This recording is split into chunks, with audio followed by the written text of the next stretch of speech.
Before Pedri or Gavi ever wore a Barcelona shirt, many other players have been labelled as the future of Barcelona's midfield. Some, like André Gomes or Artur, came from elsewhere, but a lot of them came from within La Masia. Talents like Denis Suarez, Carles Aranya or Jandro Orellana never made it at Barcelona though. There is one other La Masia diamond who never made it at Barcelona, for whom the hopes were even bigger, and who was loved even more by Barca fans: Riqui Puig. For a few years, this guy was the hope for everyone. He was different from all those other players who had flopped before him. But eventually, also he never made it. But why did he never make it at Barcelona?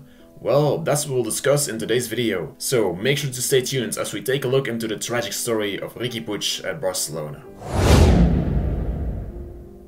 In the 2018-2019 season, as a 19-year-old, Riqui Puig got his first ever minutes for Barcelona in the Copa del Rey, and that season he would go on to play a few games in La Liga as well. One season before, he had won the UEFA Youth League with Barcelona B as their star player, and many fans were really excited to see him play in the first team. Ernesto Valverde didn't really see it in Riqui Puig though, and preferred to play with Arturo Vidal, Artur or Rakitic in front of him. Looking back at it, given the fact that a 19-year-old Riqui Puig wasn't able to convince Valverde, you seriously question whether he was ever really good enough for Barcelona's first team, if you know where Gavi and Pedri were that age especially. In that season he hadn't managed to break through, but he still had time to do so in the following years of course.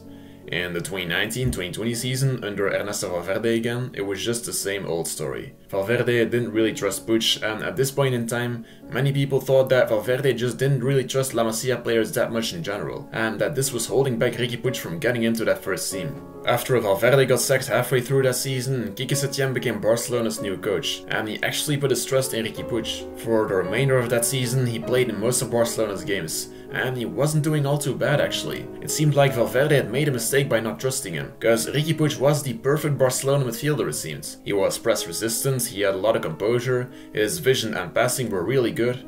People already started comparing him to the likes of Xavi and Iniesta. It seemed like he was going to be the one to carry that Barcelona midfield for the future. But after that season, Setién got sacked and Ronald Koeman came in, and that would make the tide turn drastically for Riqui Puig.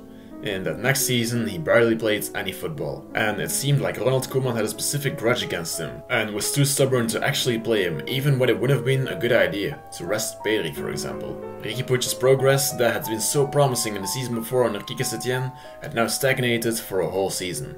And inevitably, we have to ask ourselves whether Ronald Koeman made a mistake by really not playing him that much.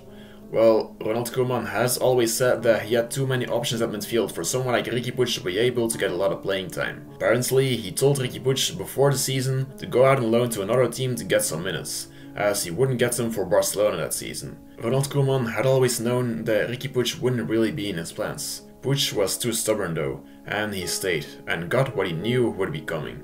As Barcelona fans loved Puig, of course they had a hard time understanding why this talent, that seemed so promising 1 year ago, hadn't been able to convince Ronald Koeman on training. Was he just not that good after all? Or was there really some personal grudge involved, and did Riqui Puig maybe once leak Koeman's lineup? We'll never truly know. All we know is that Riqui Puig's progress has slowed down, and that he needed some kind of new start. One season later, when Koeman got sacked and Xavi had arrived, it seemed like there finally was hope again. But the situation didn't actually change for Riqui Puig. He got outclassed by teenagers like Pedri, Gavi and even Nico Gonzalez, under a different manager now, and barely got any game time that season too. That's why in that summer he finally left Barcelona to go to LA Galaxy. He never actually became the next Iniesta some people saw him as. But why did he never make it?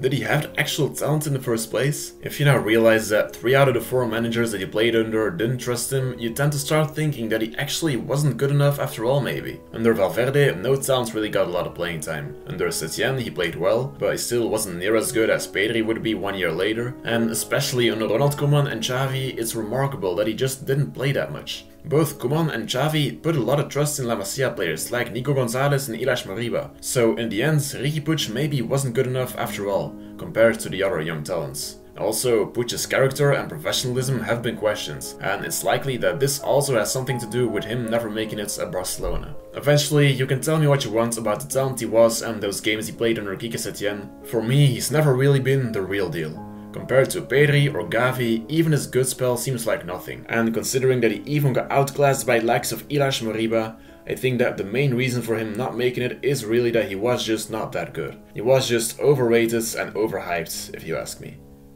That was it for today's video. Make sure to leave a like and subscribe if you enjoyed it, and feel free to share your own opinion in the comments down below. Força Barça, Força Riqui Puig, I guess, and have a good day.